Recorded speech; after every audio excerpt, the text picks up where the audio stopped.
ఇయాల cycle party చంద్రాల sir గెలిచిన సంతోషంలా meeting పెట్టి మస్తుగా మాట్లాడిండుల్లా. అవును, సార్ మాట్లాడుతుంటే నాకైతే మస్తు అనిపించింది. వినాలనిపిస్తుంటే ఇంకా వినాలనిపించింది. మీరు సుత వింటారని పట్టుకొని వచ్చిన. చలో మీరు సుతో లుక్ వేసుకోండి. సిట్టమ్మ చెప్పింది కరెక్ట్ అనోళ్ళ. ఇవాళ చంద్రాల సార్ చాలా బాగా మాట్లాడిండు. సార్ మాట్లాడుకుంటూ నేను ఇప్పటి వరకు చాలా ఎలక్షన్లను చూసిన. ఇది నాకు 10వ ఎన్నిక అని, రాజకీయాలలో ఒడిదుడుకులు సహజం, ఏది సుత శాశ్వతం కాదు అని అన్నాడు. ఈసారి ఎట్లయినా సరే ధర్మం గెలవాలని ఆవేదనతో జనాలు పక్క రాష్ట్రాల నుంచి వచ్చి ఓట్లేసి ధర్మాన్ని గెలిపించిందని చంద్రాల సార్ చెప్పిండు.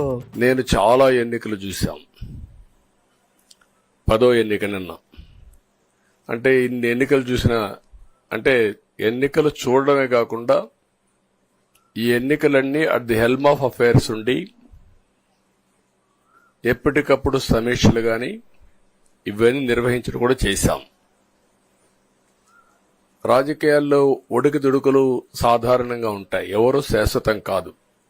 దేశం శాశ్వతం, ప్రజాస్వామ్యం శాశ్వతం, రాజకీయ పార్టీలు శాశ్వతం, అధికారం అశాశ్వతం. రాజకీయ పార్టీలు కూడా సక్రమంగా ఉంటే మళ్లీ ప్రజలు ఆదరిస్తారు, లేకపోతే రాజకీయ పార్టీలు కూడా చాలా పార్టీలు కనుమరుగైపోయినాయి. నా జీవితంలో చాలా ఎలక్షన్స్ ఫేస్ చేస్తే కానీ వేవ్ కనపడేది, వ్యతిరేకత కనపడేది.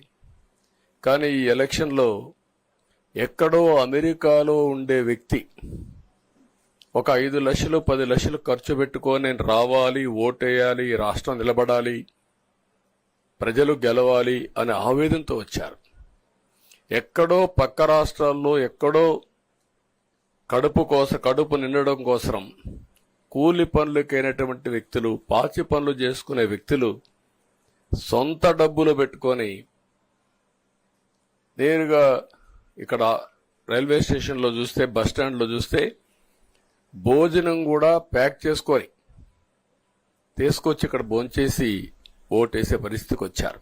ఈ కమిట్మెంట్ ని ఏ విధంగా వర్ణించాలో నాకైతే అర్థం కాదు. ఏ విధంగా వాళ్ళని అభినందించాలో కూడా అర్థం కాని పరిస్థితి.